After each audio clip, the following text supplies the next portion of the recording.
तिळकुंद चतुर्थीला गणपती बाप्पाच्या कानात हा एक मंत्र बोला. आपल्या जीवनातील दुःख आणि दारिद्र्य दूर होईल. गणपतीला आपली मनोकामना कशी सांगावी? नमस्कार मित्रांनो, आपल्या मनातील इच्छा कोणत्याही देवाला सांगताना मनात पूर्ण विश्वास असावा. गणपतीच्या समोर पूर्ण श्रद्धेने बसा. हात जोडून अगदी मनोभावे बाप्पाचे स्मरण करा. बाप्पाला म्हणा, हे विघ्नहर्ता, तू प्रत्येकाच्या आयुष्यातील विघ्नांचे हरण करतोस, संकटांचा विनाश करतोस. आज मी देखील संपूर्ण विश्वासाने तुझ्यासमोर बसलो आहे. माझ्या आयुष्याची दोर तुझ्या चरणी अर्पण करत आहे. आता माझं भलं करणं हे तुझ्याच हातात आहे बाप्पा. माझ्याकडून काही चुकलं असेल तर मला माफ कर. मला योग्य मार्ग तूच दाखव बाप्पा. मी तुझा दास आहे, छोटासा भक्त आहे. माझ्या मनातील इच्छा तूच पूर्ण करू शकतोस. हा माझा विश्वास तोडू नकोस. असं अगदी अंतःकरणाने बाप्पासमोर बसून आपली इच्छा त्यांना सांगा. आणि सर्वात महत्त्वाचे म्हणजे आपली इच्छा पूर्ण होईल हा विश्वास मनात घेऊनच बाप्पासमोरून उठा. आपले आचरण व कर्म चांगले ठेवा आणि आपल्या मनोकामनापूर्तीसाठी स्वतः देखील मेहनत करा. बाप्पा आपल्याला मार्ग दाखवतो, मात्र मेहनत आपण केली तर प्रयत्नांती परमेश्वर हे वाक्य खरे ठरते. त्यामुळे प्रयत्न करत राहा. बाप्पा तुमची इच्छा नक्कीच पूर्ण करेल. तर गणपतीच्या कानात कोणता मंत्र म्हणावा? तर गणपती बाप्पाच्या कानात आपली मनोकामना आपण सांगतो. मात्र बाप्पाच्या कानात जर हा विशिष्ट मंत्र म्हटला तर मनोकामना पूर्ण होते असे म्हणतात. हा मंत्र आहे मोरया आणि विघ्नहर्ता. यातील कोणताही एक मंत्र तुम्ही विश्वासाने, पूर्ण भक्तिभावाने बाप्पाच्या कानात बोलून जर त्यांना आपली इच्छा सांगितली तर ती पूर्ण होते अशी मान्यता आहे. तर मात्र हा मंत्र जर तुम्ही नेहमी जप केला तर त्याचा अधिक लाभ मिळतो असे म्हणतात. हा एक शब्दाचा मंत्र दिवसातून किमान 15 मिनिटे तरी बाप्पाच्या समोर बसून म्हणावा किंवा यांच्या रोज 1-11 माळा जप केल्याने त्याचे शुभ फळ मिळते अशी देखील मान्यता आहे.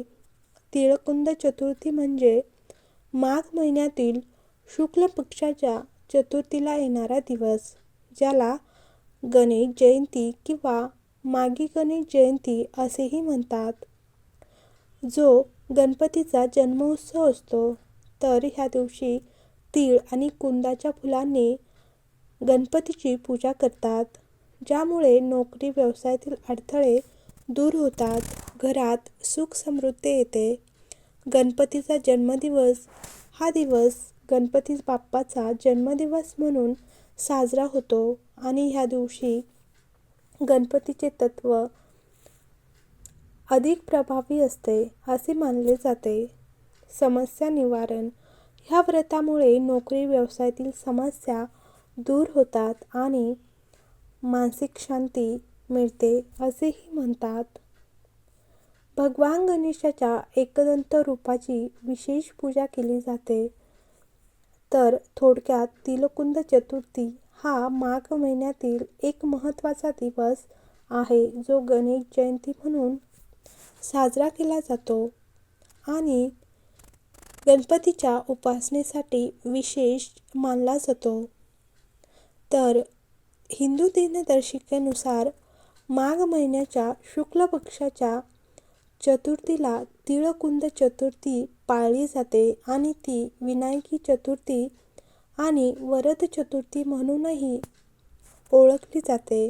तर या दिवशी विशेषतः भगवान गणेश आणि चंद्राची पूजा केली जाते.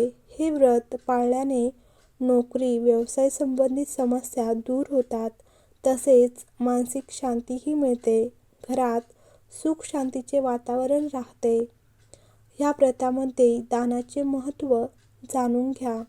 तर ह्या व्रतामध्ये माघ महिन्यामुळे ह्या चतुर्थीला दानाचे विशेष महत्त्व आहे. या दिवशी गणेशाला तिळाचे लाडू अर्पण केले जातात आणि त्यानंतर प्रसाद म्हणून वाटप केले जातात. विशेषतः ह्या दिवशी ब्लँकेट आणि अन्नदान केले जाते. या दिवशी तिळापासून बनवलेल्या वस्तूंचे दान करणे पुण्यकारक मानले जाते.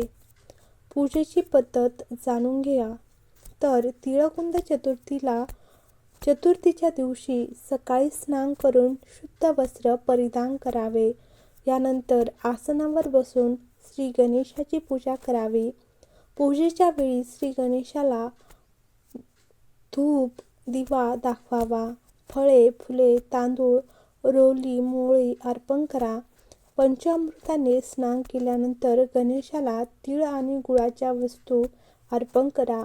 पूजेच्या वेळी आपले तोंड पूर्व किंवा उत्तर दिशेकडे ठेवा. पूजेनंतर ओम श्री गणेशाय नमःचा 108 वेळा जप करावा.